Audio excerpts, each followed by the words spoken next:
This question is directed to Mr. Rodriguez and Mr. Caballo.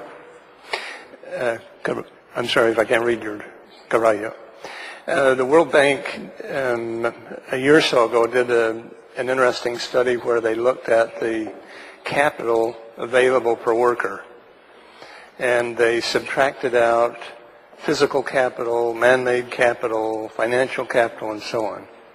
And what was left was a residual, I think they called intangible capital, which was something like, I think in the neighborhood of $200,000 or $300,000 per worker in the U.S. I don't have the exact numbers with me, but probably something, a very small amount in less developed countries.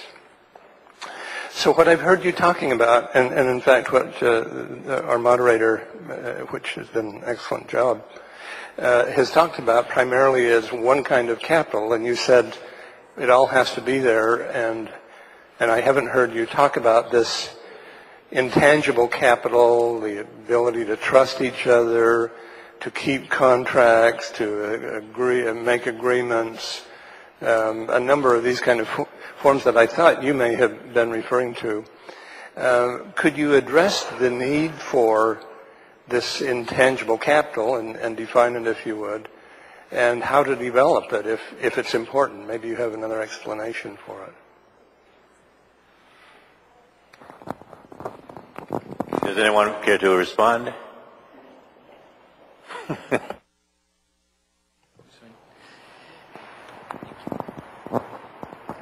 The bank study, if I remember correctly, the one that you are referring to, also makes the point on the level of rural income within the rural economy. What are the capital, the different capital being needed for production in agriculture, but also the mobility of labor within different sectors of the economy. The approach for human capital that the bank has often taken has been one that is not sectorially based. So the creation of capital, human capital, allowing people to be flexible enough to move from sector to sector. Now, for the agriculture sector, one of the key sectors that the key investments that we've seen that are drastically lower than developing countries, than developed countries, is the investment in education and human capital within what we call public services and public goods and services to agriculture.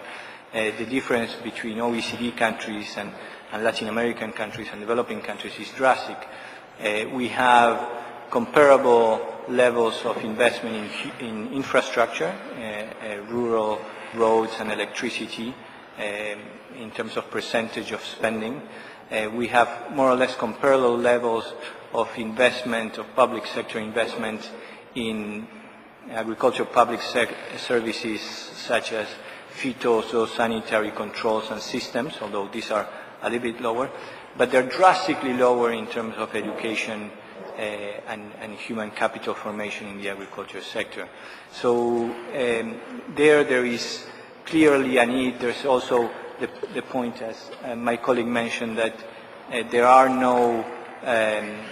there's no critical mass of this type of graduate, postgraduate schools, agricultural schools in Central America and South America compared to developed countries. But this is something that for sure governments, at least in a regional level, should be looking at increasing in order to increase the competitiveness of the sector and compete with developed economies. Thank you, sir. Anybody else care to? Yeah.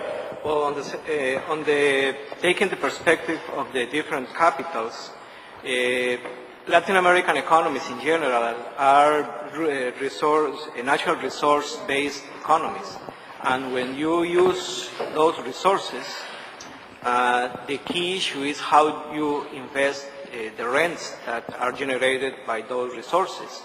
And ideally, you don't have to consume that. I mean, you have to invest that, creating other types of capital, human capital, trust, for example.